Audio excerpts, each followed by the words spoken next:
You're tuned in to Tailgate Talk, where the grill is hot, the drinks are cold, and the sports stories never stop.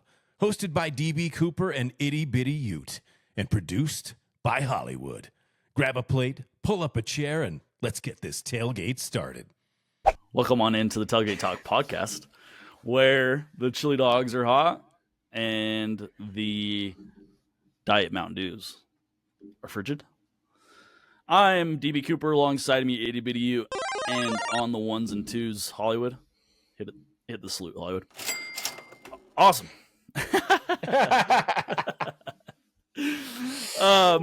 Lots to talk about, Itty Bitty. Lots to talk about. I don't know if we have time, dude. We might not. Yeah, we might this, not. This might be a part 1, part 2. It could, like, in the grand scheme of things, with how that game went yesterday, like, it could be a part 5. Yeah, it really could be. I'm mostly thinking of talking about the last 7 minutes of the Kansas State game, and I think we could do 5 more episodes of the first 3.5 quarters. Would you mind if I got something off my chest? I couldn't sleep last night. I didn't fall asleep until about 3:30. Jeez, it was rough. Lots of shit in my lungs, if you can't tell by my voice. I think from yelling and the bad air conditioning. Yeah. So that wasn't helping. I was a little still amped up from the game. That wasn't helping. But I also just had a burning pit in my stomach that I just needed to get out, and I couldn't wait to record this podcast to get it out. It's about the traffic beaters versus the never leavers. Okay? I'm going to explain something to the listeners real quick. For those that don't know, I think you'll all catch on, and I think you'll all know. There are 3 factions of fans. There are traffic beaters. We all know those. They got to beat the traffic. They got to get out the first and beat the traffic. There are the never leavers. Doesn't matter if their house is burning down. They ain't leaving. They ain't leaving until the clock hits 0, and then maybe some. And then there are the, something is really coming up and I got to leave. Situational. Our friend Hollywood, a couple weeks ago, had to leave at halftime. Grant, I've never left at halftime, never left before the clock hit 0. That's neither here nor there. This is about Hollywood. He left at halftime a couple weeks ago. He had to catch a red eye. Now, I don't know if it's that important to fly across the country to go on a 4-day golf bender in Florida on a yacht party, but he had to catch the red eye. He had to leave. That's not what I'm talking about here. That's the situational. He had to leave. That's the 3rd faction. I'm talking about the first 2. The traffic beaters and the never leavers. I am so happy today, as we record this, that Saturday night, November 22nd, the traffic beaters finally took a loss. Finally took an L. They finally took an L. Us never leavers, me and you in particular, I can speak for you on that. A handful of others, especially that we know. Flashbacks, a never leaver. Swoop Dogs, a never leaver. 100-bit Utes, never leaver. Old Man Swans, a never leaver. I know there's plenty more that listen to us. Big J's, a never leaver, to my knowledge. There's plenty more that listen to us that are never leavers. We take L after L after L. We lose to the traffic all the time. All the time, and the miracle never happens, right? We could have left at 7 minutes to go, and the same outcome would have happened. We lost, but we didn't beat the traffic. It happens all the time, thousands of times. But for one time, we beat the traffic beaters. The traffic beaters were sitting in traffic. We got them. Mad at themselves. They were witnessing greatness. And I couldn't be more happy about it. I could not be more happy about it. I couldn't be more happy about it. It finally worked. Finally. We did.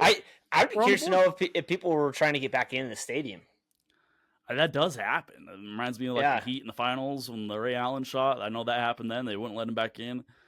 I got to think a big majority was that last Kansas State touchdown.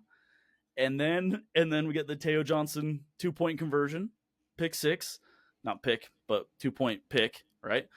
Fireworks go off, cannon goes off. There had to be some people that were outside of the walls that went, holy cow, like maybe we should go back in, and they didn't. I don't think that they would have let him back in. They generally don't. but I just couldn't be more happy. We beat them. I got one text from somebody I know that claimed to be a never leaver. He was a traffic beater yesterday, and he was very upset. He was very upset, and it made me, sick for my friend, but happy as a never leaver. I won. Yeah. I won. Finally. Yeah, I never understand. It's like you pay to go to a game. Why would you leave 80% through? Like it's never made sense to me. I mean, I get like there was a time I went to a baseball game in New York, and like I had a work meeting the next morning, and it was like I didn't care about the teams. I was just there for the hot dogs and the hat. I left in the seventh inning. Like that'll happen. That's the situational. You had like other priorities that weren't. But as a fan, a fan and a season ticket holder, you cannot leave early. You just can't do it. So, you traffic beaters. F-bomb to the traffic beaters. We finally got you. We got one on the board, and you know what? If we only get one every 100 years, that one's worth it in my mind. I didn't miss it. Yeah. I did not miss it. The one that really blew me away. So they scored the touchdown about 7 minutes to go. Their last touchdown, Kansas State, right? Yep. Ish, 7 minutes. Don't quote me on it. Yeah. There was a big herd that left, and then it kind of dwindled at different points from there. But around me, there was a herd of people that left as we got the ball back down 10, and we crossed midfield. I think we had just picked up, like, we got the 3rd and 22, and we got 21 yards on it, and then we got the first down. I had people in front of me, not directly in front of me. Doc Christensen's a never leaver. He would never leave. I've been there 30 years. He's a never leaver, not Doc. Doc, my guy. People next to him left, and I visibly, like, I audibly, they could hear me. I went, I thought it was crazy to leave with 7 minutes to go. This is even crazier to leave with like 3 minutes to go. Well, we're about to score. Yeah. We are about to score. And the people said, we want to watch it from the exit. So you're 15 feet closer to the freaking car, bro. You want to watch it from the exit, so you're 15 feet closer to the car. That's the type of traffic beater you are, that you're 15 feet closer. And let me tell you what they missed out on. I know what they like, and I know you had the same sort of experience. I sat with Old Man Swan, my childhood seats. I know everyone around there for the last 30 years, right? Like I said, Doc Christensen in front of me. I got an old family behind me. I don't know their names, but we high five every time. And then I had this sweet little old lady next to me that was like super into it, knew the Utah man words, everything. I never met her in my life.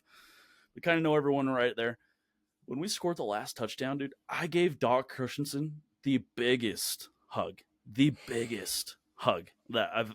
And then I went to the old lady behind me, gave her the biggest hug. The man behind me, the sweet little lady next to me, I gave her the biggest hug. And there was like genuine hugs, and we were all so happy, and we were all just like celebrating. Like there was nothing else to do but just like love on everyone around us. And I'm like, the traffic beaters missed that, man. Yeah. They missed like a great moment, especially the ones that watched from the exit. Crazy to me. I mean, I haven't gone through my head and like where I would rank yesterday and like the all-time moments at Rice Eccles, but it's a top 5.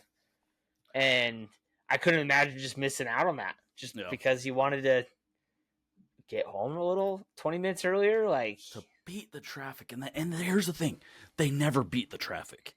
They never beat the traffic. They're always sitting in traffic regardless. Yeah. There's going to be traffic. Like, what does it mean to beat the traffic? Yeah, downtown Salt Lake at 5 o'clock. Good luck.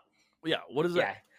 Well, man. Anyways, I digress. I want to wrap up my thoughts eventually on the greatness of this game, and I know you have probably more to add on top of that as well.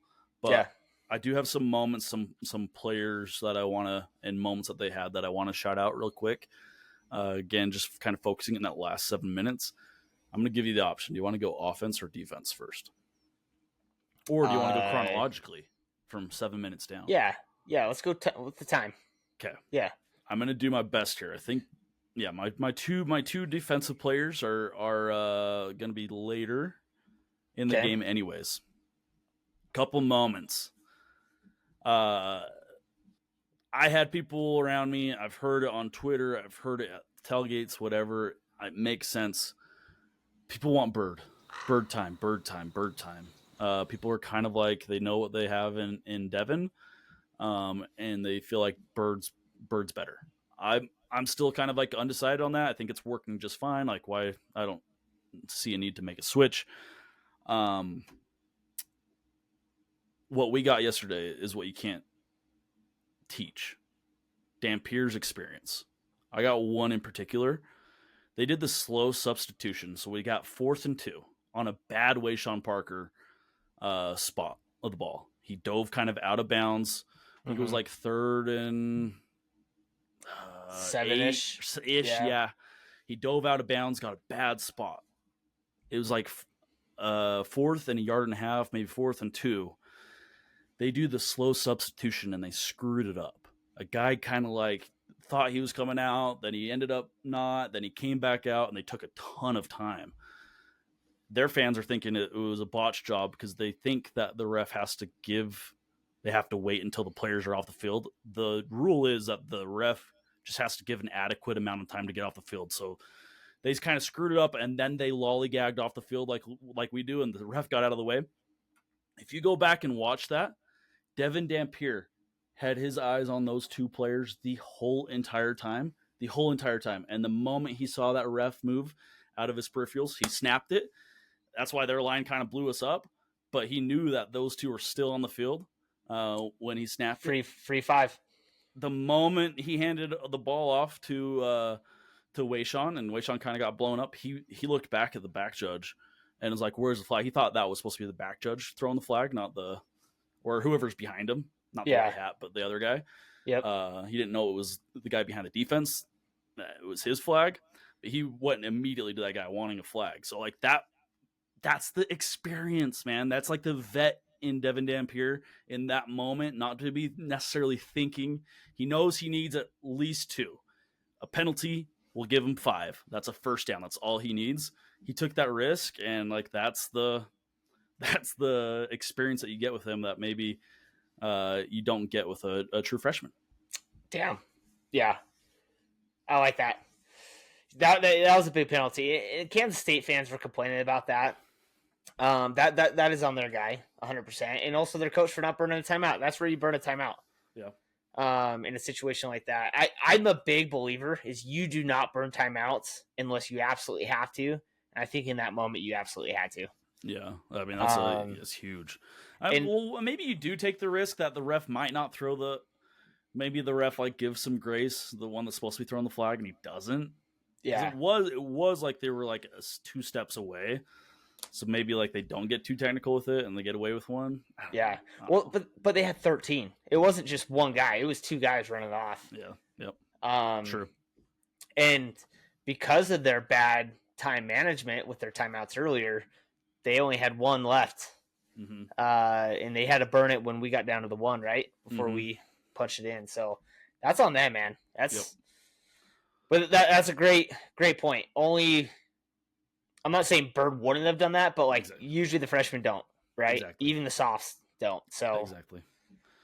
I saw a Wyoming quarterback this year when we did the slow substitution, looking at our players getting off the field with the ref out of the way and waited for our players to get off the field. Yeah. So, like it doesn't. Not every quarterback has it in them in that moment, especially with the game on the line. Like that's his stones. And you know how many touchdowns Aaron Rodgers has because of stuff like that? Yeah.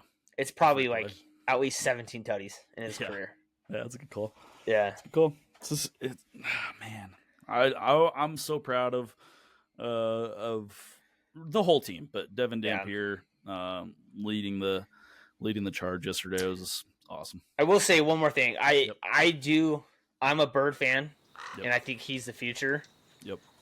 And I don't want to get into like if you had to keep one, you keep the other, but like if we go, it looks like we're gonna go 10-2. Yep. And we did that with a hurt Devin Dampier the whole year. Yep. The whole year he was hurt.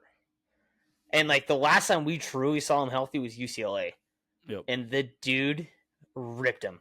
Yep. In every aspect of the game. So it's like, yeah, I'm still a Damp fan. I think the only thing you could question is like, hey, if he's 70%, then why aren't we starting the guy that's 100? But yeah, I like Damp. I think I think there's a way we can make it work next year with Bird and Damp. I really And do, you've said dude. it 100 times. I agree. There's really got to do. be a way.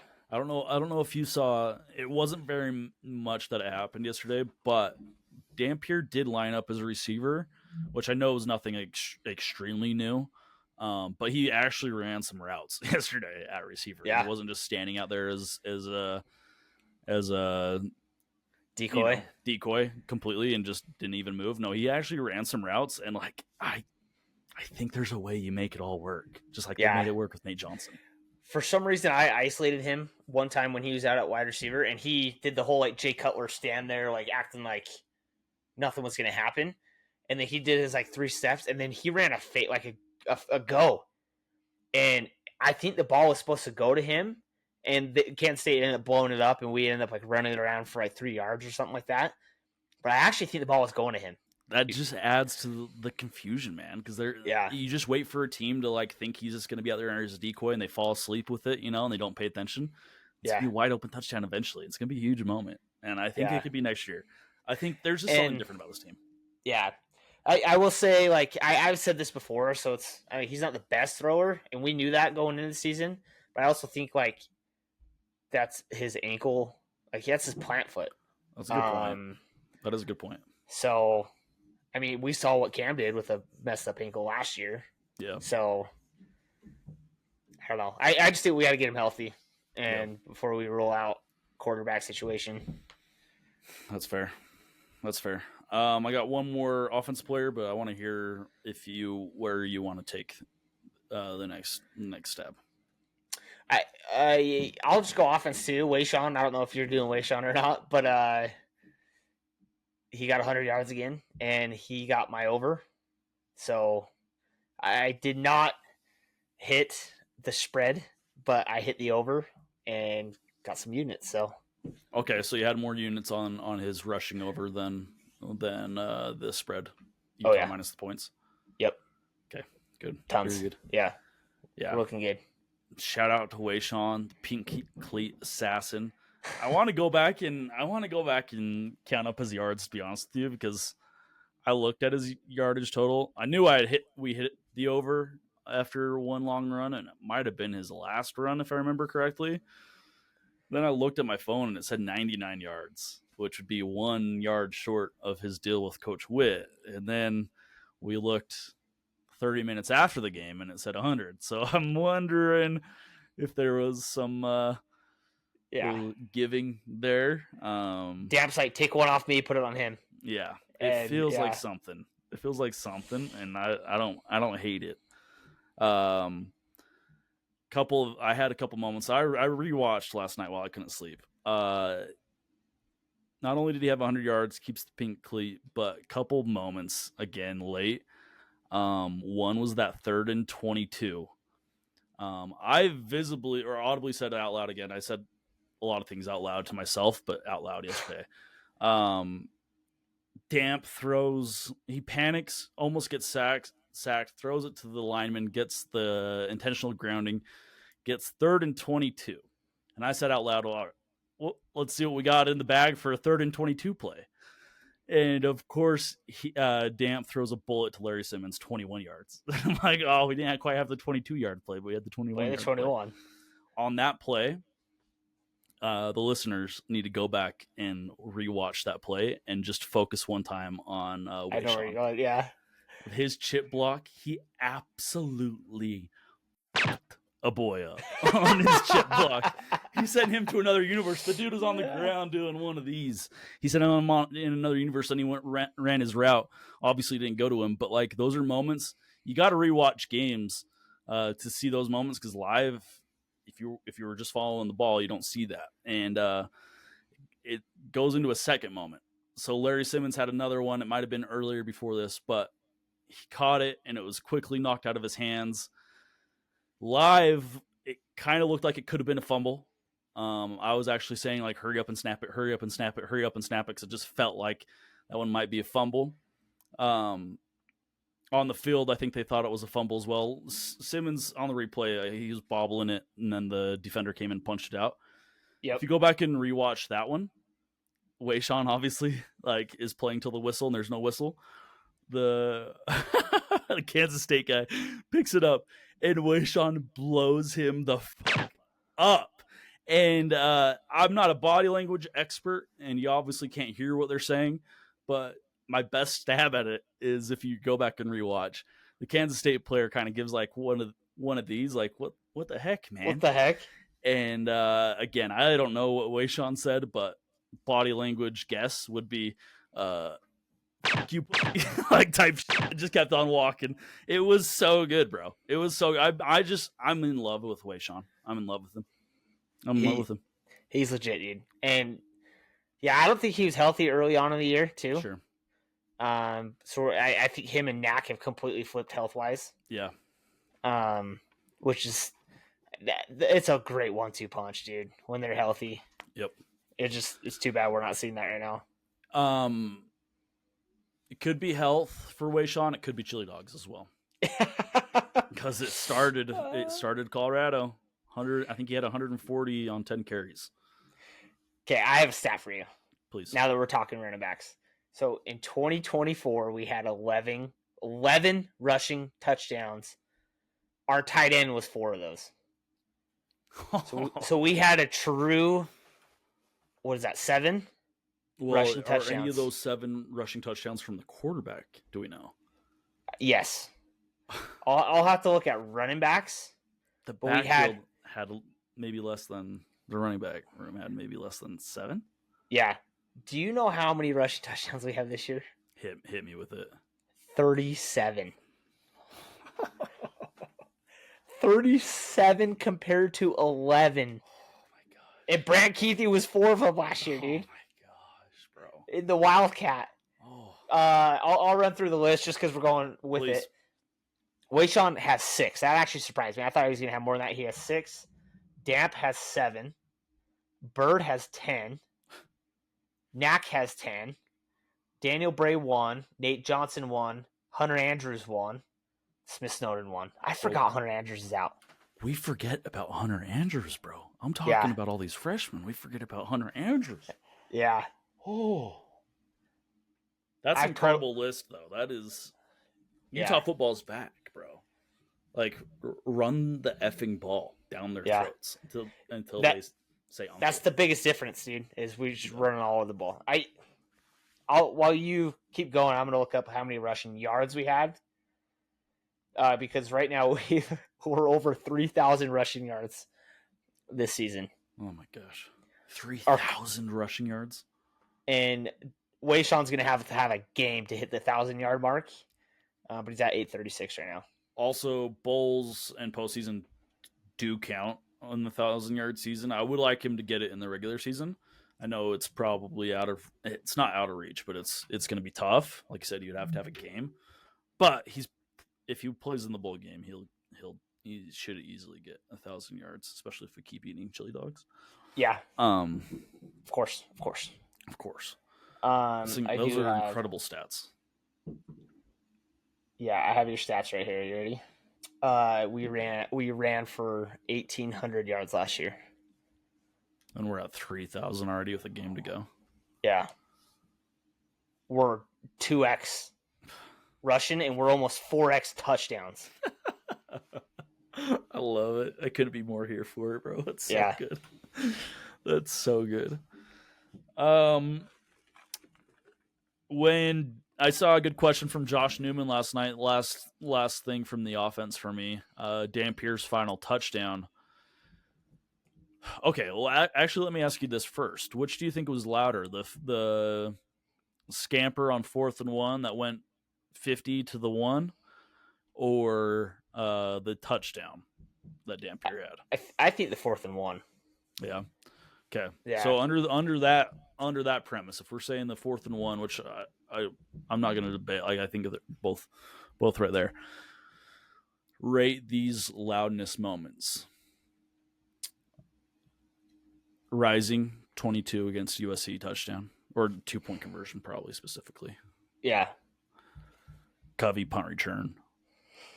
Dampier scamper yesterday. Oh man, I'm probably going 1 Covey. Ooh, okay. 2 Rising, 3 Damp. Okay. Yeah, I think it's consensus that yesterday is not quite in the ballpark of those other two. I have yesterday as 3 as well. I think Rising was a little bit louder than Covey. I think one thing that kind of killed Covey was a lot of people actually headed.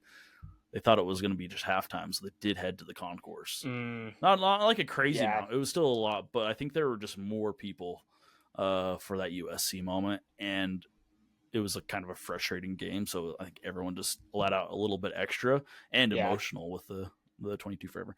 I digress. I will just add just real quick. I think the Jason Shelley against BYU probably beats that too. Ooh, good call. I mean, there's probably a couple others we can think of, but yeah, it was up there though.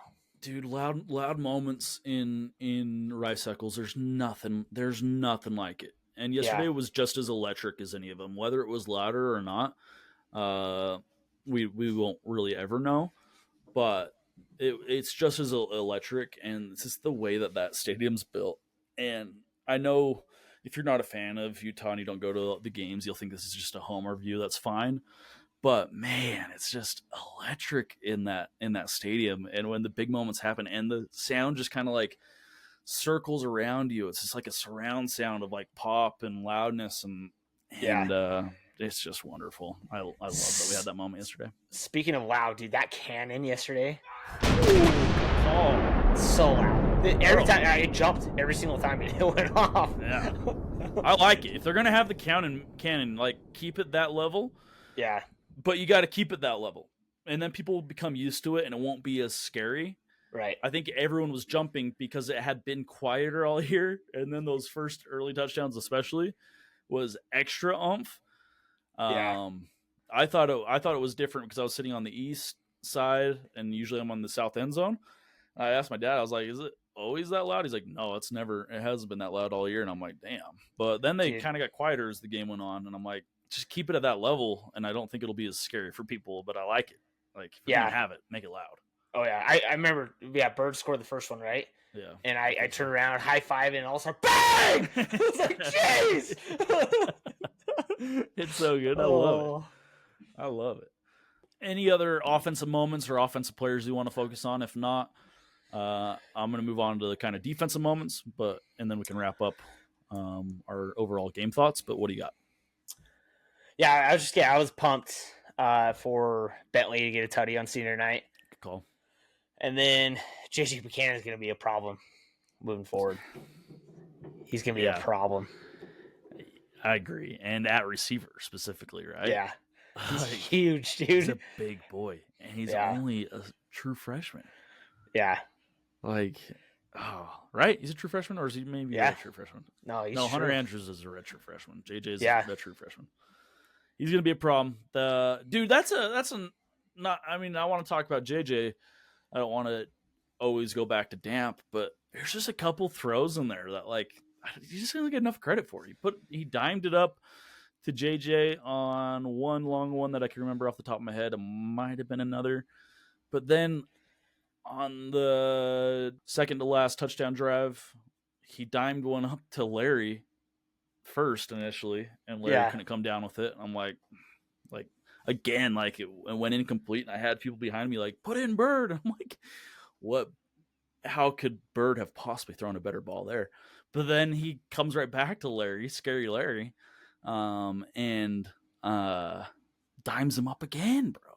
Yeah. And scary Larry got 2 feet in bounds on the touchdown. Sick. Yeah. What year is he? Scary Larry? Yeah. I think he's only a sophomore, bro. He's a junior. Is he? All right. Yeah. That's fine. We can work with that. Yep. And talk about scary Larry. Go back and rewatch that touchdown of his. He gets that nickname for a reason. He had a crispy celebration on the touchdown, and before the celebration, he kind of did a step or two towards the defender on the celebration. There, if you go back and rewatch, there's a ref that runs in from further down the field, not the closest ref. And I think that ref had his hand on the flag, ready to throw the flag for the unsportsmanlike. I think Scary Larry might have been a half a step away. If he had taken another half a step towards the defender, I think he would have maybe gotten the toss. This ref beelines it, bro. Beelines it, but he quickly snapped out of it and did the celebration just on his own. And Scary Larry, bro. He's nice. He's nice. He's nice. Wait, that was the last tutty? Second to last. Oh, so the throwing touchdown in the corner, and then the last one was Dampier running it in. Dude, so if he got flagged and they took on the kickoff, yeah, I mean that's huge. Yeah, could have been huge. Okay, my next moment goes into defense again. I'll just double check though. Do you have any other offense or anything else? We're good. We can come back to it too if we need. Okay. We obviously ate 2 chili dogs yesterday. I ate 2 chili dogs. You eat two chili dogs, or did you just do one? I had like 2 1/4, and I almost puked. So okay, and I know there were a good amount of other people that also did the 2 for 2 chili dogs. Two chili dogs for number 2 Smith Snowden, SS2. We'd come on the podcast. Hollywood kind of mentioned it. Maybe it was 2 interceptions, and I got the chills when he said it. And was like, maybe wasn't the interceptions, but Smith Snowden did have 2 plays. 2 plays. He had more than 2 plays, but 2 plays that stick out to me the most. And they were huge moments in the biggest moment, really. We score the first touchdown. We're down 3. First play of that possession is a run, and Smith Snowden comes beelining on a cornerback blitz, and makes the tackle.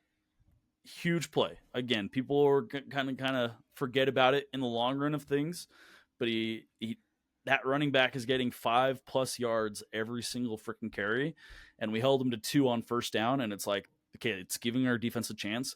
That was from a Smith Snowden cornerback blitz.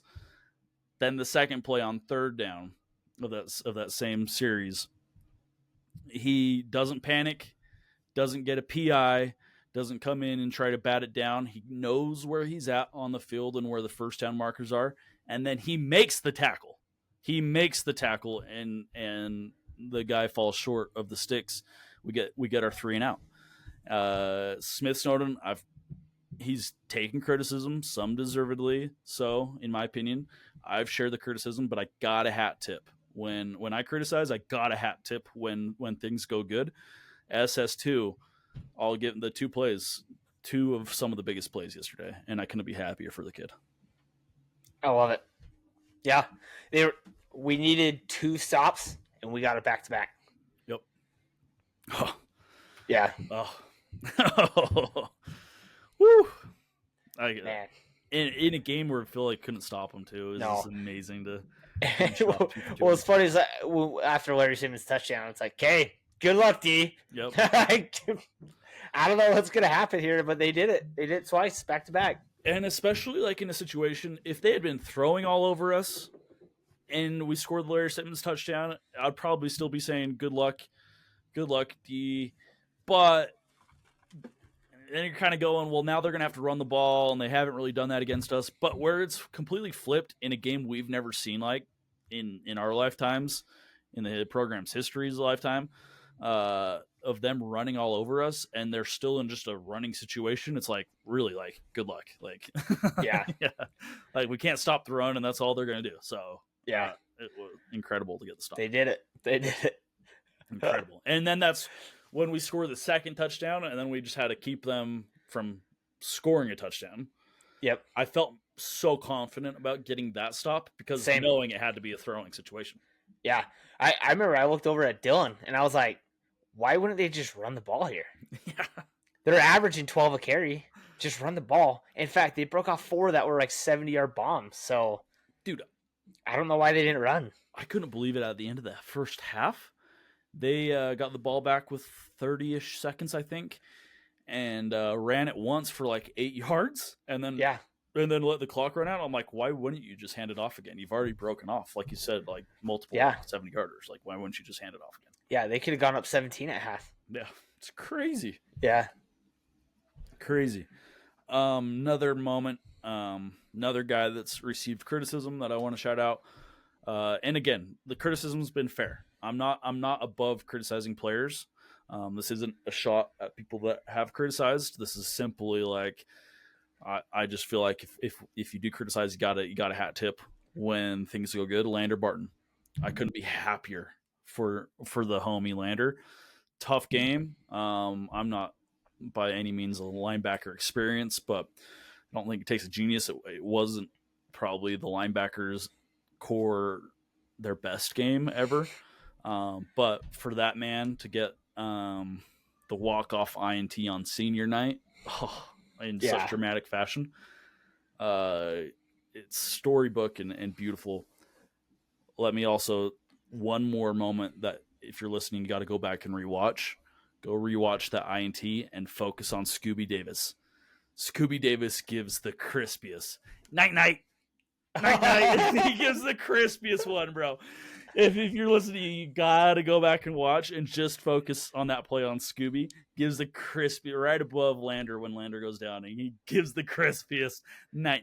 It's so nice. Scoob's so nice out there. I'm so glad he's coming back another year. Oh, I just looked him up. He's a junior. I was thinking he was a soft, but we got him another year. I feel good about who's juniors though too. Like it's not. Yeah, I don't know. No, that's gonna be. We're gonna have plenty of offseason to discuss. Yeah. Juniors and seniors going into next year, but I agree with you. I am glad he's coming back. Yeah. I love Scoob. Scoob. Those are kind of like my main thoughts. Yeah. Well, let's dive into the ugly real quick. Yep. Because it was ugly. Yep. I mean, I don't care who you are. You watch that game, it was ugly shit. Yeah. I will say though, to come out with a win on the worst defensive performance probably in Utah football history is incredible. Yep. So look, you've said it a million times. They don't ask how, they ask how many. Yep. So we got the win. We could have killed ourselves or shot ourselves in the foot with an at-large. It was still a long shot. We'll just go over a couple stats. I don't know how we won this game, dude. Going through these. It's incredible. They were 3 for 3 on fourth, but we were also 2 for 2. Okay. And our fourth downs were crucial spots, and we converted. Yep. So shout out O-line. Yep. Incredible work. We gave up almost 600 yards of offense, but we got 551 on our offense. So it was a true shootout. Yep. They only threw for 102 yards. Wow. What did we throw for? 259. Wow. And that's a quiet 259. I felt like it would have been like 170. Right. Right. 259. It's just also crazy that we played in a shootout where we outthrow the opponent. Right. Yeah. Yeah, that's insane. Now let's get to rushing. We ran for 292. So typical Utah. Yep. Just run the shit out of the ball. They ran for 472. Oh my gosh. They averaged 11.2 a carry. We beat them in the penalty game, and then we were tied in the turnover game, and they had the ball for – it was the same. It was pretty much 30-30. So, yeah. It was just tackling, dude. Yeah. And after the game at the bar – I was like, Bartle, what did you see? Why couldn't we stop the run? He's like, they were just attacking the B gap, and they would get through, and a lineman would hit a linebacker, but I think our linebackers were picking a side, and so he would just go the opposite side, and then there's no one else there, and he was just gone. And so, credit to Kansas State because they found that on film, and they attacked it, and they should have been. Did you realize? Because I didn't until I rewatched who Kansas State's offense coordinator is. No. Matt Wells, the old Utah State head coach, and then Texas Tech head coach. So I thought that was interesting. Like, he has experience playing against Utah. He actually has quite a bit of experience playing against Utah. Did not. Which I felt like, to me, it was like, okay, like, it wasn't just some random OC that picked up something in Scally's defense that he attacked. This is a guy that's gone against Scally's defense in the past, and like there's just some guys that are gonna have the number. Rich Rod had our number for years, and luckily we've gotten the last couple out of him. But It happens. The frustrating thing for me, like I get scheme. Like if they drop a scheme, that's like we could probably fix that. Yeah. Right. For me, what's frustrating is the tackling. Yeah. It's just not Utah, man. Yeah. And just got to wrap up, man. I mean, it's easier for me after I had 3 chili dogs and 6 Mountain Dews to say, but yeah, all you got to get is in front of the guy. yeah, well, it's not that hard. Just wrap up. Cheers. No, I mean their running back broke the Rice Cycles record at halftime for most rushing yards by halftime. Incredible. Yeah. Let's see what he finished with. I'm with you on tackling, and live I was like, man, our safeties. And again, like Teo Johnson gets a lot of flack, and again, it's kind of TJ5 can get it, he can take it. But when the running back's getting to the third level without even being touched, even professional safeties struggle with that. Like you got to touch the guy before they get to the third level, or you're gonna have a long fucking day. No matter, you could have Cam Chancellor back there, and it would be rough. Yeah, he finished with 293, by the way. But DeMooney led the team with 11 tackles, which is good. We had quickly. I think that 293. I think the only 50 in the. I think he had 230 or 240 at half. That sounds crazy. right. The second half is not that crazy. Sorry, go ahead on DeMooney. He led the team with 11. So our 2 linebackers led the team, which is good because there's been years where our safeties led the team. Yeah. Like RJ Hubert, led the team in tackles. It's like, that's not good. Yeah. And that dude was a missed tackling machine. But dude, they averaged 12.2 a carry, 17.8 a carry, and 18 a carry. Crazy, there, guys. Crazy. And we won. You take it every time. It's kind of like a Baylor win, we're like, that was an ugly game, but we won by 30 or whatever. Yeah. So you take that every time. Man, if we're going to give up those stats, you just take the win. You just take it. You just take it and enjoy it and hope. I have faith that this coaching staff will right the wrongs to not let that happen again. Yeah. I'm not saying we have to be the 2019 defense for the last 2 games of the season or 3 maybe, but yeah. Good luck defense on Monday. Yeah. Just good luck. Good luck, man. Yeah. Good luck in film. God bless. That 2-point interception return, I do want to say another out loud moment for anybody around me that could hear. It wasn't necessarily to a single person, just out loud. I see the interception happen, and immediately the flag comes out. Everyone's cheering, and I'm telling people, like, stop cheering, it's coming back. Stop cheering, it's coming back. I have my hands in my pocket, like, stop. He goes in, scores, fireworks go off. I saw your tweet. I audibly said, like, of course we shoot off fireworks now. Like, yeah, it's coming back. Yeah, we shoot off fireworks. I was so embarrassed. There were other fireworks because I was with a younger child, and I was trying to help keep. So I was keeping an eye on that. Just so we're aware. But I was like on 2 point. It wasn't a touchdown, and it's probably gonna come back anyways. I literally was like, well, now we shoot off fireworks. It's crazy. Yeah, great. Another guy that gets the flack, TJ5. I got a lot of thoughts on him and his career, but I had to go back and rewatch it. I'm not saying he for sure saw the flag come out, but he had to have. Like, pretty high probability he saw at least a part of the flag come out. Like, it kind of landed, like, right in front of him. I've seen a lot of talented dudes on 2-point conversions get an interception and just take a knee or run out of bounds. And it's like, that's stupid. It's a risk-free to try to get 2 points. Just go for it, even if it's not like you're going to take the ball at the 1, right? It's a 2-point conversion. So for him to have the wherewithal to not give up on the play, first off, by thinking it was a pass interference, but also not to give up on the play by running out of bounds or taking a knee. He gave full effort. The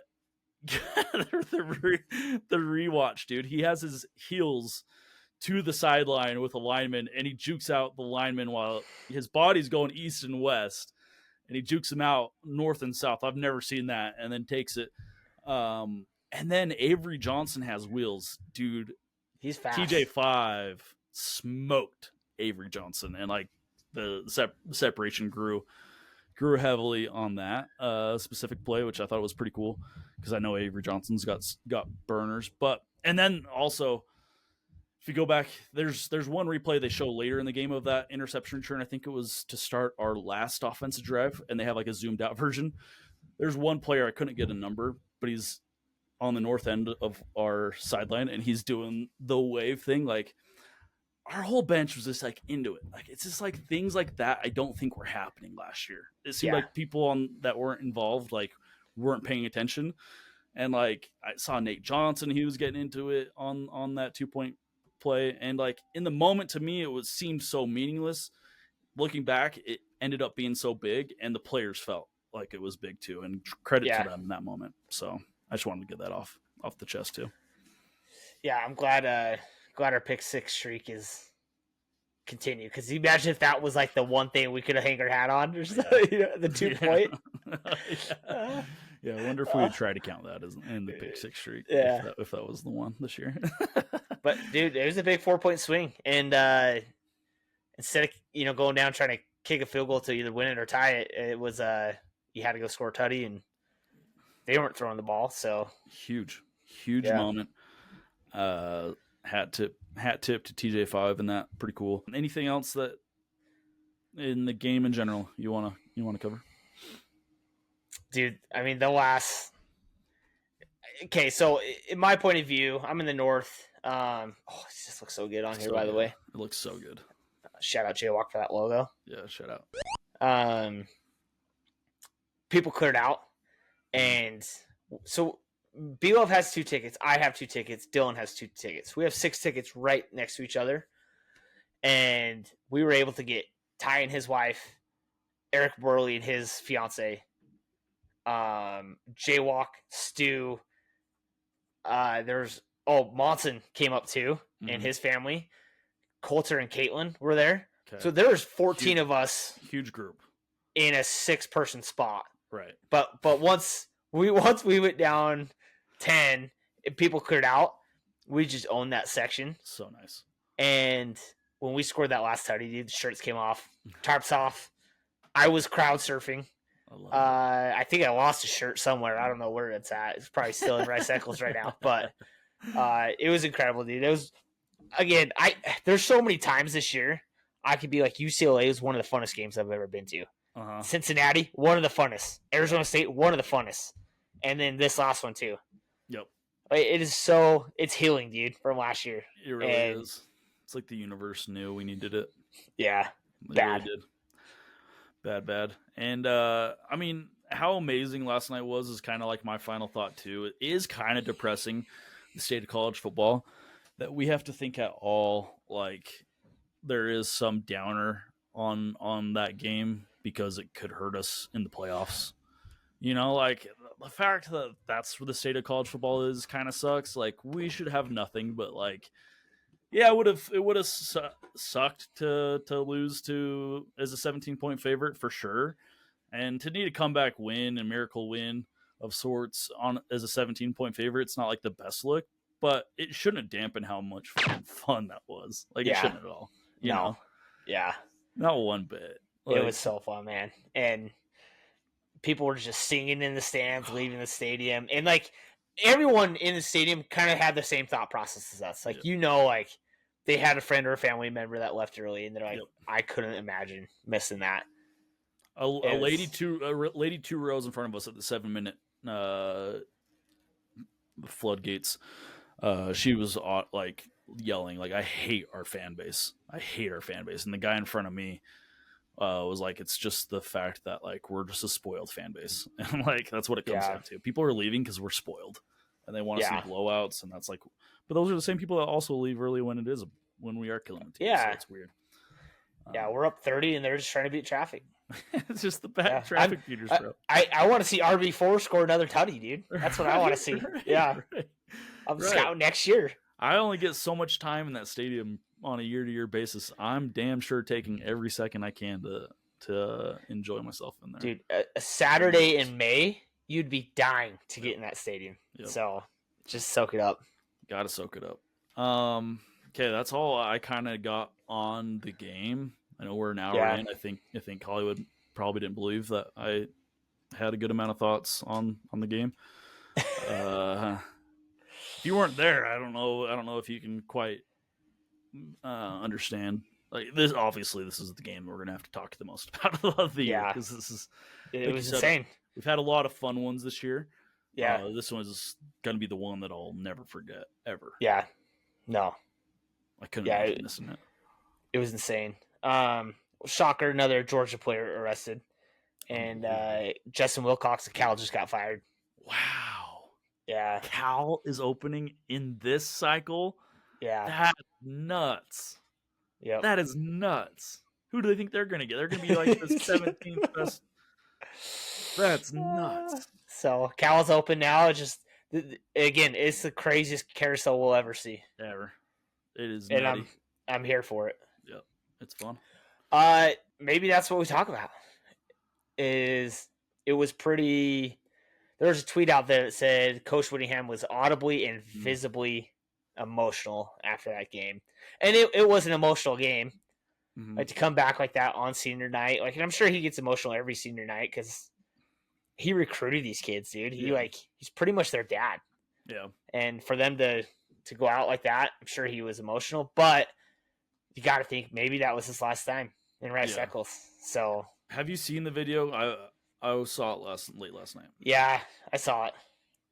Yeah, I watched it and I kind of went. I'm like, I don't know, because I could see it just being truly like thinking of what these seniors went through last year as juniors and now that debacle, and then this year losing two tough ones but finishing out so strong and winning on senior night like that. But he's also, and like you said, maybe he shows or maybe he gets emotional every senior night, but he's never showed it. Right. That's the thing. He is not a guy that shows the emotion. So to see the emotion is where I'm like, I don't know. Yeah. I don't know. Yeah. I don't know. I mean, even though we know who our next head coach is, like Utah to change coaches too in this carousel is insane. So, I wouldn't just soaking it in with him. Yeah. I know there's a lot of people like, oh, great, there's our next head coach coming in. It's a preview to what we're going to see in the next 5 years. You can have 1,000 great games, and you have two kind of tough back-to-back, but one really, really bad one, and everyone's like, oh, shit. It's like, man, I think this guy knows what he's doing. Yeah. Well, and the funny thing about the Baylor game is, like, they threw all over us, but, like, we were able to get picks, and they had to pick 6. Yeah. Like, we still had, like, spots. The hard part about the running game is you can't really get a turnover unless you're punching the ball out, and that didn't happen. So, right. But yeah, I think Morgan's gonna have a tough day Monday too in the film room. Yeah. I know coaches put a lot on themselves, so it's not gonna be easy for them. His body language on the sideline, I was looking at that a lot in the last final minutes too. He doesn't look happy, and I don't know how he could be. I don't know how he could be. Yeah. In fact, I think when we were taking the knee, Mark Otuai, our running back coach, Morgan and Witt were shaking hands, and Coach A came in and was pumped up and slapped Morgan on the back, and Morgan kind of brushed him off a little bit and kept walking. I don't think he was too excited to be celebrating, but I don't know. It was Did you see him dancing in the locker room? That video? Yeah, so good. Yeah, so good, bro. That was so great. That guy brings such good energy to the team. He really does. They got to do whatever they can to keep him. He's invaluable. He's a legend. Yep. So, typical routine. I pick up DB.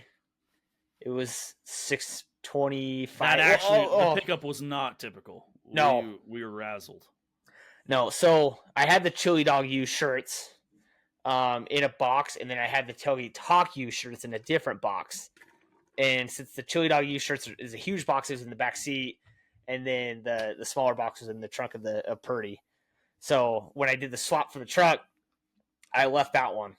And so I was texting you and wasn't getting a response because I wanted to set my alarm for 5:30 to give myself 30 minutes and 2 or 3 snoozes. I set my alarm for 6:30. When you had told me the night before you were coming at 6:25 is when you'd be at my house. Yes. I set my alarm for 6:30. Yes. That's why I was not answering. Luckily, I was a little late. Typical. And so I went to my parents' house and I texted my mom that night and was like, hey, can you keep the car unlocked? Because I got to grab this box of shirts or is the quarter zips for the Tailgate Talk U. And she's like, oh, yeah, for sure. And my dad just had his knee replaced. Don't want to get into it. But anyways, I show up, door's locked. And they have like their alarm. So I can't just like barge in and set off the alarm. So I'm like, okay. So I text them, you up? Nobody responds. I'm like, okay, well, I'm going to go get DB. So show up to DB's, and I was like, bad news. Text him on the way. Yeah. And he thought I forgot the Chili Dog U shirts, but it was actually the Tailgate Talk U shirts. So we made the executive decision to just forego the Tailgate Talk U shirts. I can't properly explain the panic I had when I go to snooze my alarm and I notice it's 6:30 and I go, holy crap. And then I unlock my phone and I see a text or I see a phone call from you, maybe two, one text, and then another text that says bad news, bro. And I went, oh, frick. Like, are we talking like you got in a car wreck or like that's where I'm going? You know, like I'm thinking something really bad. And then you get to my house and you explain the situation. And yeah, I thought you were talking about the 70 Chili Dog U shirts we got. Oh, man. And you're like, they won't be there until about an hour. Like we'd have like an hour left. I'm like, how are we going to get through 70 Chili Dog U shirts in an hour? Yeah. While trying to sling 100 hot dogs at the same time. But luckily you still have the Chili Dog U shirts we can always sell. Oh, yeah. And talk to you. They're good looking, man. Yep. We still got like 50-ish, 45. Yep. So I got some people asking, but we'll make a push on Twitter. And but yeah, we got up there, had a smaller breakfast because we knew we were gonna be going hard on chili cheese dogs. We had like donuts and hot link. Shout out Josh Nurse. Shout out. No, shout out Kenneth Scott. Kenneth, yes. Kenneth Scott Hot Links. Yep. And typical crew was there. Big J, he was there. Who else was there? We had Swoop, Tino, the typical crew. Old Man Swan. Yep. Glass, yeah. dude. Glass showed up at 7. And he had a long drive. So, dog. And then it picked up as the day goes. I do love those early mornings, especially in the later part of the season where the frost is on the ground and it hurts to move. Yep. And like, I love the slow burn of the tailgate. I think if we had the energy that we always have for the last like hour of the tailgate, if we showed up and had that energy, I think it would be a long day. I do wish we could start that energy maybe like with like 3 or 4 hours to go. Yeah. And a lot of times, and that's something that as a tailgate we got to just figure out how to get better at that. And I'm sure we will. But I do love like when we first get there, like you can tell everyone's just kind of trying to wake up. It's like you don't really want to move because it hurts and it's really cold. But like that slow build up to the excitement is everything that's beautiful to me about tailgating. I love it. We're just edging all day, dude. All day. Yeah. All day. Well, we had a plan. We'll get into like the sponsorships and all that stuff, but we had a plan because we're going to be busy around lunch and we want to get there early for senior day. So we had to hit the cornholes early and quick. And those bags, because of how cold and the humidity and the everything, just stuck. Yep. It was first couple games were a little rough. But we ended up on a winning note. We were the last ones to win on the board.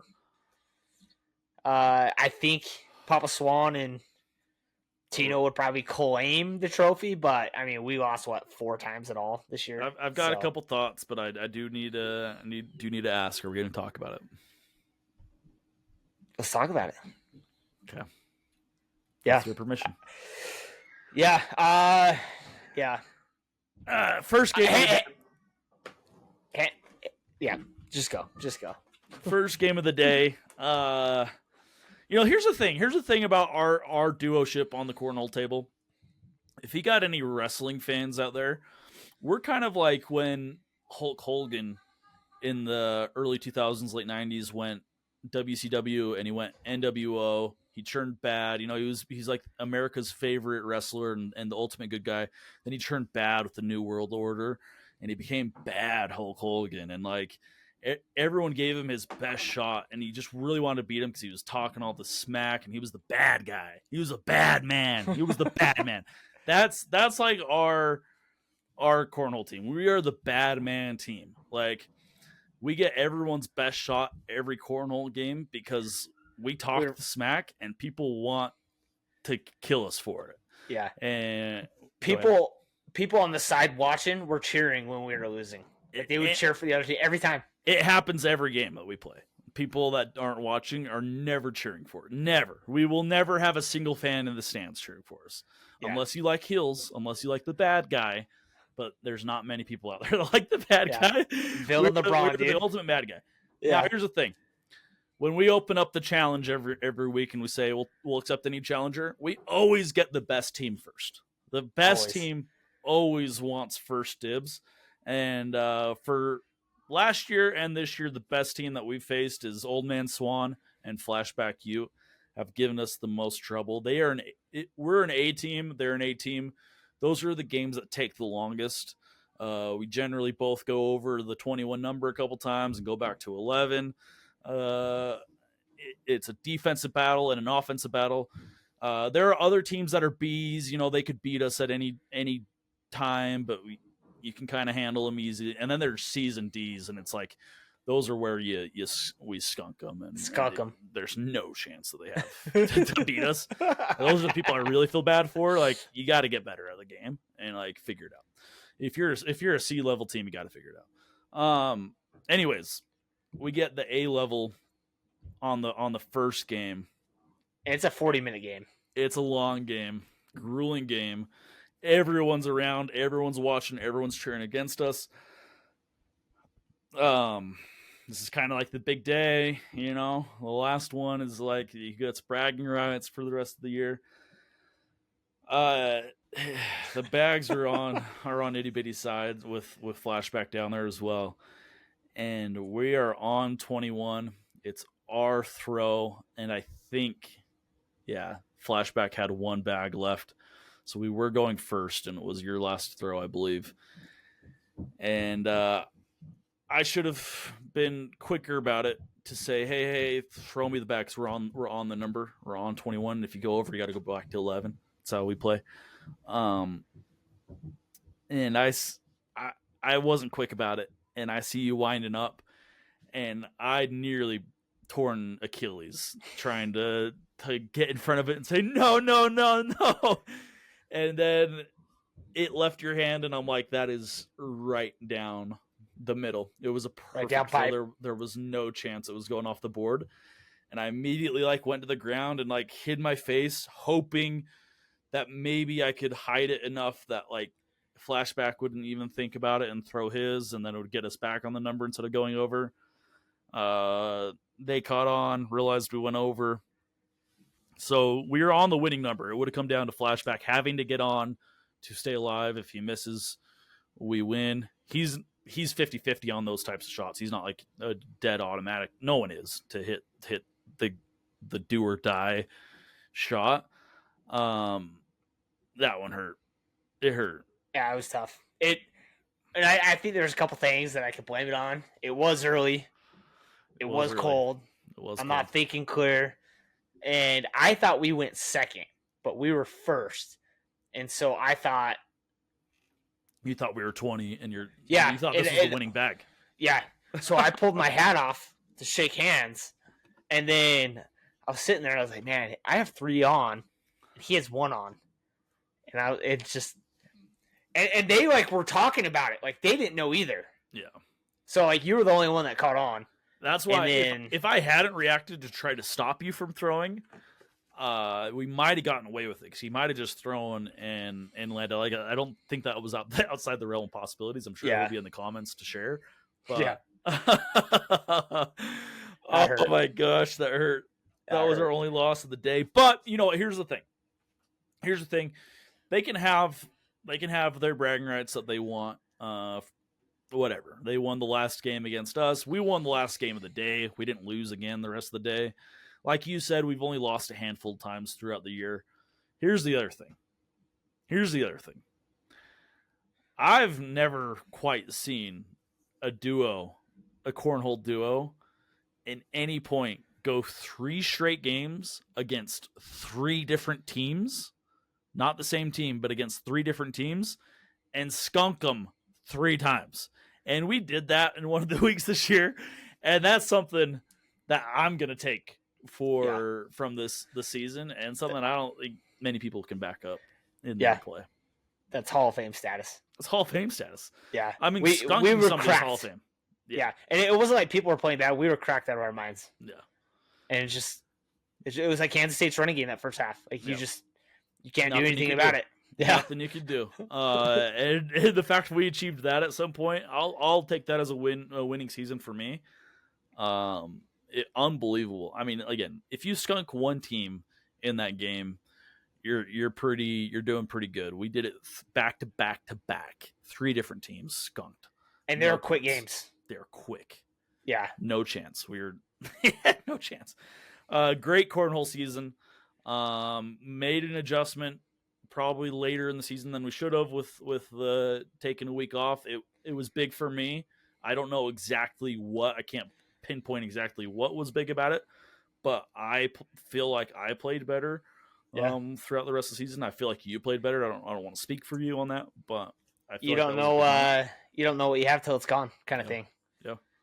And seeing you play with somebody else kind of like helped me see where that person was helping you, and where you were helping that person, and it kind of put me in a different perspective of how I can play. Yeah. But yeah, great cornhole season. I'll take it. Yeah. I'll take it. Sad it's over. Maybe an off season cornhole tournament. Yeah. That we broadcast, and then whoever wins it plays us for some money or something. Yeah, and we'll be up there for the spring game too. But I am excited to get back to our Thursday tradition at home to open up the year. And like you said, it's always Labor Day, so it's a 5-day weekend. Yeah, and you get your Utah done Thursday, and then you have Friday, Saturday, Sunday football. Good point. Can't beat As it. we head into the new year, if you're a PTO person, as far as your job goes, the moment the calendar flips, take the Friday of Labor Day weekend and the Thursday and the Friday off of Labor Day weekend. It's the best 5-day weekend that you can have, and especially if you're a football enjoyer. So that's a pro tip from 2 pros that have been doing it a long time. Take Thursday and Friday of Labor Day weekend off. You'll thank us later. Yeah, it's incredible. Or just don't take it off and work from the tailgate. Yeah. I don't know. Never be us. Word from our sponsors. Aerotech Manufacturing, best in the business since 1967. Over 55 years of being the best. Locally owned, locally operated in North Salt Lake, Utah. Aerotech Manufacturing in the Tailgate Talk U business. We appreciate you, Aerotech, and we love all that you do for us. Any of your precision sheet metal fabrication, radiant ceiling panels, or carpet cleaning truck mount needs, Aerotech Manufacturing has you covered. Thank you, Aerotech. Bang. Anything else from the tailgate? We got through 100 J Dogs. Shout out to J Dogs. Huge. That was big time. Shout out Another Father sponsor. Stu setting it up. Yeah. J Dogs. I don't have the ad read. They haven't sent me that over yet, so I don't have an ad read for you, but shout out J Dogs, got through all 100. I wish game would have started. I could have done 2 hours later. 4 would have been perfect, I think. Yep, I agree. And I think I don't know. I would love to hear from you and everyone else in the comments, but I personally really enjoyed the J Dog and the secret sauce with the chili. Yes. And then I put jalapenos, onions, and the pickle on it. Yes. And I loved it. It kind of reminded me a little bit of like a Chicago dog. Yeah, but I'm a huge fan. And that's why I wanted to do like another J Dog just by itself. And I was just so full for my 2 chili cheese dogs that I couldn't do it. I did a quarter, and luckily the wife was there to help scarf it down. If by chance, I haven't had a lot of J Dogs. God damn. I haven't had a lot of J Dogs in my life. I've kind of always been like, it's a hot dog. Right? Like, I like hot dogs. I love hot dogs, but they're hot dogs. There's something different about that J Dog. That Yeah. J Dog is a tasty hot dog. Oh, that Big wiener shout in the out to back of the J-Dogs. throat, dude. Ooh, right down the gullet. Oh, dude. Right down the Whew. gullet. Great Yeah. tailgate. Great one to send off on. Great tailgate season. Incredible weather. Bro. Some of the best weather tailgates we've ever had. Some incredible Yeah. kickoff times. We had long ones. We never had a really foul weather except for the Arizona State one, but it didn't really dampen the tailgate at all. It made it kind of exciting and fun. Yeah. And it was the last like hour. It wasn't all day. We tailgated all day, perfect weather. Yep. Last hour got crazy, and that was Yep. it. Just a great season. Thanks for everyone that contributes, everyone that stopped by, said hi. But everyone that's there every week, Old Man Swan, Big J, the godfathers of it all. Obviously you, Itty Bitty, thank you for all that you do, supplying the truck. You store everything, hold on to a lot of this stuff. Come up with a lot of the ideas for food. Shout out Flashback, showing up. He provided the chili pot pan for us this year. That was his support and donation, as well as always just being the great, like, I'm about to head up. Do we need anything? Emergency call guy. Swoop Dog. Shout out Swoop Dog. It's good to have him back, dude. Great to have him back. It's so nice. So nice. Stu. So nice. Father Stu didn't quite make it to everyone, but made it to most of them, all the way up from fucking Beaver. So shout out Father Stu. He brought donuts yesterday. We'd even planned for breakfast. Brought the donuts. Came through clutch with the donuts yesterday. But his presence is always welcome. Liz. How could I forget Liz? Lissy Quisty. Yeah. Always there. She was our folder yesterday on our shirts. Yeah. We would have been screwed. They would have been looking horrible on the table. No one would have wanted a thing if we didn't have Lissy to fold the shirts for us. Shout out Liz. Jaywalk showed up to a lot of the tailgates. Big comedic relief, Jaywalk, and slinging hot dogs. He slung a lot of hot dogs in Provost, slung a lot of hot dogs yesterday. 100 BT Utes also, 100,000 BT Utes also slung a lot of hot dogs throughout the season. Also showed up to pretty much all of them, if I'm counting right, maybe all of them. And then everyone else also that just came along the way and introduced themselves. A lot of first time people shaking hands. I love that. I love meeting people at the tailgate. It's just an honor. Yep. People would even stop by. So yeah, Christian Judd, shout out. Thanks for stopping by. Smorgasborg, him and his beautiful family. Yep. I'm kind of going through the hashtag right now for Chili Dog U because hey, I don't think we talked about it enough on this episode, but the magic continues. It will have to happen at lunch, like halftime for the game next week. Go ahead. That's an official DB or official itty bitty announcement. Official itty bitty announcement. Is Chili Dog U on for next week? Yes. Yes. Of course. We would have lost if it wasn't for Chili Dog U. The Chili Dog U announcement. Yeah. The Chili Dog U magic. We got it. Chili Dog U is on for next week. Plan on it.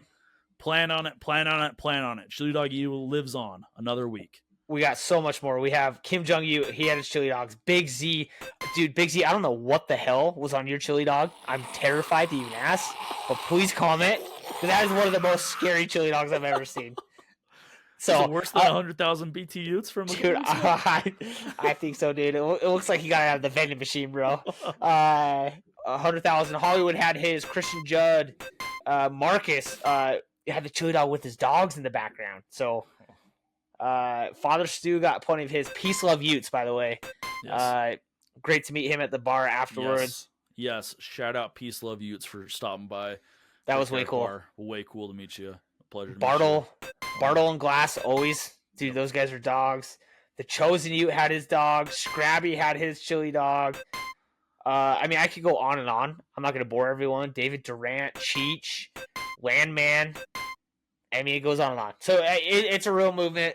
You got to jump on. This is our thing. We've always, like, fans are always complaining. We need more traditions. We have great traditions. We have 22 forever. We have the flags in the poll, even though Kansas State fans are trying to get rid of that. Of all the fan bases to travel here, Kansas State is the first one to be mad about our flagpoles. Yeah, Incredible. ridiculous. Did not see that one. So, chili cheese dogs is now a new tradition. It's going to have to be. Yeah. We're going to lose games. I promise you that. But the magic will still be with us. We have something up our sleeves with how we're going to approach Chili Dog U going forward. If we had lost yesterday as 17-point favorites, I think we've all been in agreement to exit forever. It was a good 3-game run, but we lives on.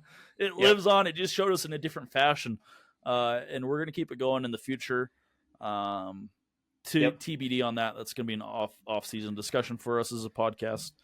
Yep. It lives on. A couple last shout-outs. Red Thunder, Dustin, great to meet you, bro. Thanks for stopping by. Him and his kid. Jaywalk had an incredible dog. You Outsider. Dude, there's so... VTAU. I mean, dude, there's just so many. I love it. It'll take us forever, so obviously I won't do it. But if we missed anyone, we apologize. But we love all the support and not even just support, just love people just hopping on board on something, just like stand for something or fall for anything type vibe, and people are just having fun with it, and that's all this is. It's all this is it's supposed to be fun, and we're just having fun with it. We're just having fun. That's all it is. Shout out. Great tailgate season. Loved everything about it. I had something dawn on me yesterday at the Brickyard Bar I'd love to go over. We had a good little meetup. I think it would have been maybe a little bit bigger of a turnout if we had covered as 17-point favorites. I know for me, I was sitting there thinking I'm not going to Brickyard Bar if we're losing as 17-point favorites. I was going to not go for sure. Yeah.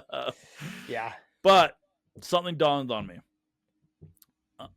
Going forward, I will have a place that I'm just going to go to after every game, and I don't expect anybody to show up, but I'll let everyone know where I'm going to be. And if you want to show up to this place, it's going to be Lucky Slice Pizza in Bountiful. Makes way too much sense. And just a post-game meetup. I always think of like Remember the Titans. Radio. After the games, they go to the barbershop, drink a cup of coffee, and talk about the game. The coach comes in and talks. That's how I envision this going forward. Just like a win or lose, a place that you can find me, and if you want to talk about the game, come talk about the game. You could stay for 2 hours. We could watch games, bet on games after. You could come for 5 minutes, get drink a water, say what's up, and leave. Doesn't matter. You could bring your spouse, not bring your spouse, however you want to do it. Just kids. A place, kids. That's another thing. I don't want to do a bar because it's I want kids to be able to come in. So like, it's gonna be Lucky Slice. It's easy. I know it's not gonna be most convenient for everyone. And if it's not most convenient for you, I encourage you to find your spot. If you're down south and you don't want to come north after the game, by all means, go find your spot down there and start doing it down there. But going forward, I'm just gonna make Lucky Slice Pizza on Main Street in Bountiful my go-to post-game stop. That you can find me at. Yeah, we'll be there, especially at the 2 o'clock, 4 o'clock, 6 o'clock games. Yep. 8:30 games is not happening. 8:30 games. I'm doing Penny Ann's Cafe down in Bountiful. Wow. For a morning sip and talk. I'll start taking. I usually wake up with my kids on Sunday morning, so I'll make it. It'll be a family meetup. But yeah, that the 8:30 games, that'll be the place to find me in the morning. So I'm just gonna do it. Just gonna start doing post game meetups. I love it. There were 10 of us ish last night, and it was perfect. Loved it. Just love this reminiscing on the game. And talking it out and having fun and laughing and getting to know people better. So loved it. Yeah. Love it. 120. Yeah. Hour 20. We'll be back Tuesday or Wednesday this week for a release. We don't know. We'll talk about it with Hollywood. But yeah, either way, I think we should do Wednesday night, record Wednesday night, release Thursday. I know it's Thanksgiving, but I don't think the viewership will change whether it's Thursday or Wednesday. Release. So probably I like the Wednesday record, Thursday release going forward, to be honest with you. I do too. Yeah. We can adjust, however. But yeah, that's all I got. Anything Okay. else you want to cap off on? No, thank you for everyone who's subscribed, came to the tailgate, Chili Dog U. The main goal, like, look, we're just trying to unite the Utah family. We're trying to be like the light comedy relief sometimes. We don't know X's and O's as well as Bartle and Glass. Like, they cover that. They do a fantastic job. But we want to just unite the Utah family. That's all Chili Dog U is. That's all the podcast is. So please, thank you for listening and sharing, and tell a friend to tell a friend. Couldn't have said it better myself. Go Utes. Do it. Go Utes. That's it for this episode of Tailgate Talk, hosted by DB Cooper and Itty Bitty Ute. Produced by Hollywood. Don't forget to subscribe, leave a review, and share with your tailgate crew. Join us next time for more sports talk, food, and fun. Until next time, keep the grill hot and the stories hotter.